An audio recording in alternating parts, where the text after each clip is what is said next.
I made some gumbo with only okra and sausage. It wasn't bad and it wasn't good. It was just mediocre.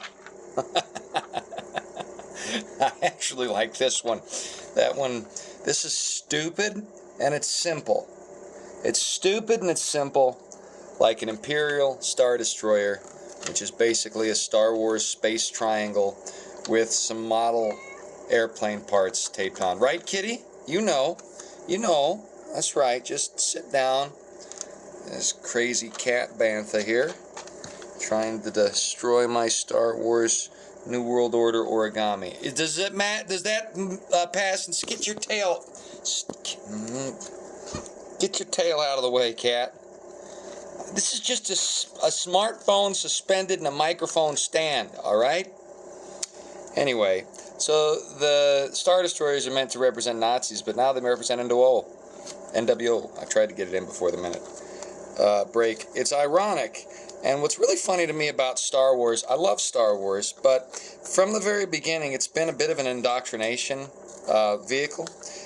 George Lucas, I mean, his name means King Lightbringer, and he's a leftist, and so is Steven Spielberg, and they believe there's a moral imperative to pushing the leftist ideals of utopia that are actually dystopia and globalism. They've got this perspective. So it's ironic because Disney has the same perspective, but they're really ham-fisted. So they're trying to redo the Imperials, right? You know, bomb, bomb, bomb, bomb, bomb. So what do they do? What do they do, guys? What do they do? They have the First Order. Oh, the First Order. Oh, but because they're trying to be diverse, in the First Order, you've got men and women occupying roles equally as bad guys and good guys. Oh, I see. So the First Order has a diversity quotient for hiring recruits on their Star Destroyers. Yeah, it's you leave the camera alone, cat. I'm talking to nobody. Don't you see I'm expressing my singularity? Get your tail out of the way. Anyway, so, you know, the lore of the new Star Wars is that guys like Finn were abducted from their planet, brainwashed, and became First Order soldiers. But why would a ruthless First Order care about equality? Is that the real reason they tried to have Kylo Ren retconned in as a good guy at the end? Is it not just so that he could smooch on the princess? Was it also because they realized, ironically, that if they didn't do something like that, if they didn't justify the First Order, then they just made themselves out to be the bad guys? Is that why they had to make it as though the First Order were, you know, functioning under ideals of equality?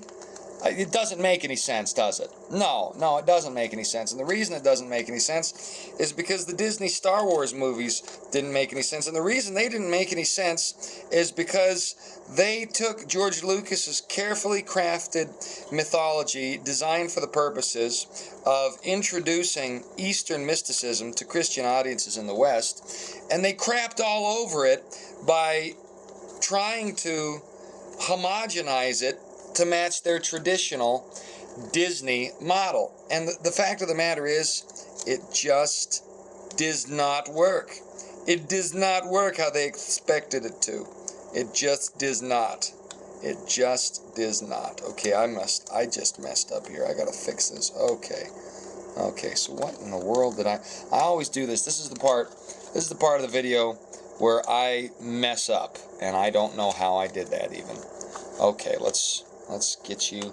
It's just a simple Star Destroyer. Why are you making it hard, Kevin? Okay.